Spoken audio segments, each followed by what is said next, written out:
What's up guys, welcome back to the video. Today I'm going to be doing a kind of vlog slash telling my experience type thing for the JLPT. So if you don't know what that is, it stands for Japanese Language Proficiency Test. It's like a test that you can do at different levels that prove, or I guess prove, right? You can give an evidence for your level of proficiency. I'm gonna go for the lowest one right now, which is N5. And then the highest one, like the most advanced one, is the N1. But I'm not doing that one, I'm gonna do N5. So I got my bag here. Got my stuff. If any of y'all don't know, so this is the book that you can get online that like prepares you basically for what it's kind of gonna be like. Just a bunch of questions, and then it also comes with a CD. And then just a listening thing, answer key. So yeah, it's pretty good. I think it's good to have if you plan on taking this test. Once you actually apply and they like kind of accept you, then you're given this thing called the test voucher. So this is what it looks like. So you need to bring this on the day of the test. So basically it has like a bunch of your information, your birthday, your registration number, where it is, and all sorts of stuff like that. And the back should be blank. They keep advising that for some reason, but once you actually get to the site that you're taking the test, you give this to the desk and they kind of like take it from there. So, and of course just got some pencils, and you're also not allowed to use a mechanical pencil. You're only allowed to use like these normal ones. They specify it being like HB number 2. So yeah, keep that in mind. No mechanical pencils. And there's actually, I have it in here,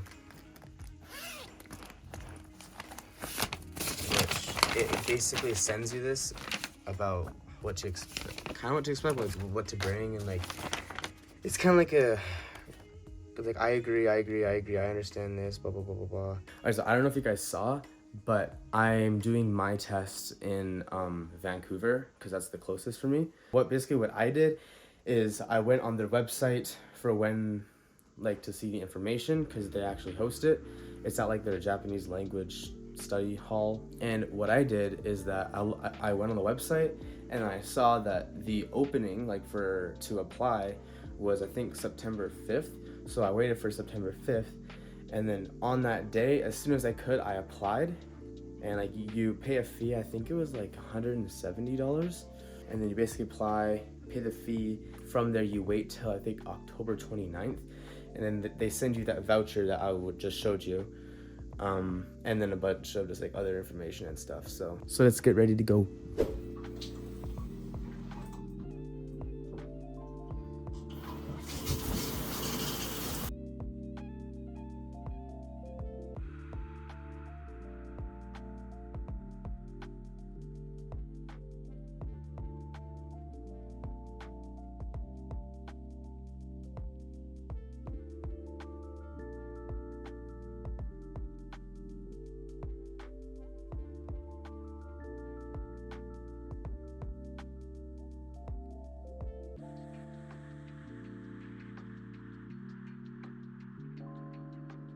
Alright, so the test is tomorrow on Sunday on the 3rd, but we're just going to Vancouver today, so we just kind of like get there so we can like go there easily to the site where I'm taking the test. It takes a few hours to get to Vancouver by car, but we'll be alright.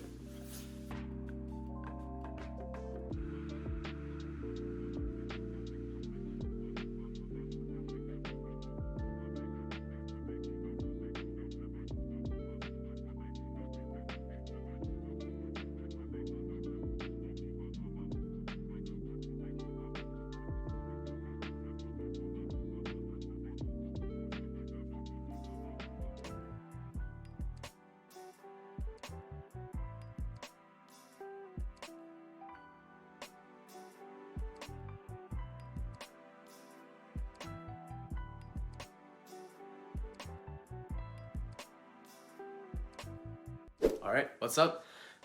So actually it's pretty funny because as I was just like editing the footage you've seen before, like the whole process of getting to Vancouver, today is March March 11th, 2024, and I got my certificate. I passed, and I will show my results. So I got a 95 out of 120 in like the knowledge, 35 out of 60 in the listening, and an overall score of 130 out of 180. Now, when you look at the listening, I'm gonna be honest, when I was doing the listening, it was actually kind of hard because, at least for mine, the way how they did it was like, they give you different options, right? Say it was like, the options was bank, bus, school, or station. And then in the dialogue, they would like mention all of those. You have to listen to see like which one's being chosen. Like, so say it was like, oh, I'm gonna go to school today, but I want to take the bus. But now the buses aren't actually in service, so I'm gonna take the train. I will go to the station.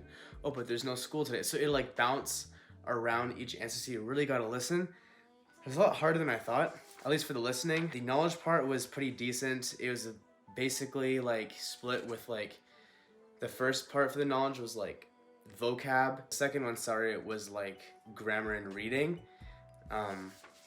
So yeah, before I kind of get and talk about how it actually like is marked, because they have an interesting way of marking, but I'll get to that in a second.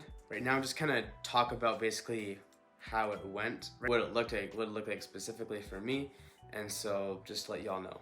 So I just took a couple notes on my Chromebook here, so I actually know what kind of to talk about, so I'm not just running it all on the head. So basically, when I walked into the facility that you saw in the video previously, it had like Japanese language center.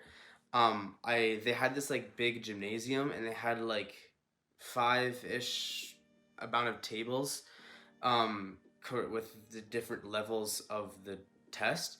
And so I just went to the one that was corresponding to my level, which was the N5 level. When I went to the table that was corresponding to my levels, which was N5, I gave them my voucher that I showed earlier, and then also like a little piece of ID. I just used like my driver's license. After they said, all right, you're all good, they told me to go take this elevator to go up to the room that I was going to be in to take me to the classroom that I'd be taking my test. I tried to remember how the schedule was. Basically, how I remember it is that the first section was like vocab, and there's some kanji in there as well.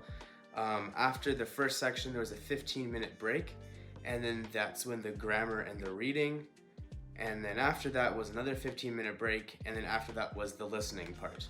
And how it ends is basically it was very weird, because like it wasn't like, okay, good job. You basically just give them your test and then you walk out of the building and that's it. For your online results, I got mine at like the end-ish of January. So a little over a month from when I first took the test, because I took mine on December 3rd, I think it was. Then I got my tests around the 22nd-ish of January. Back on how it's graded. Now, the scary thing with the JLPT exam is that you have different sections, right? And so say you do really good on this section, really good on this other section, like say if you get 100% in these, like in 2 sections, but the third section you fail, there's a certain amount in each section that you have to pass. So say if you need to get, like, example, 30 marks in one section and you get like 20 or 25, and you fail that one section, but you did super good on the other ones, you fail the whole exam. So you need to at least pass the minimum amount of scoring for each section to actually pass the entire exam. It's interesting because a certain way of how they mark the tests is that, like, say if the answer for a certain question was A, right? But a lot of people, like the majority or whatever, answered B, then you would be given marks for B, even if the right answer was A. I will also just show some information from one of the sheets that they gave me in regards to the testing and how they're marked here, so you can pause the video if you want to just look at it, just to get a feel for it for yourself. And also one thing, I did just forget to mention this, I thought it'd be really important to say.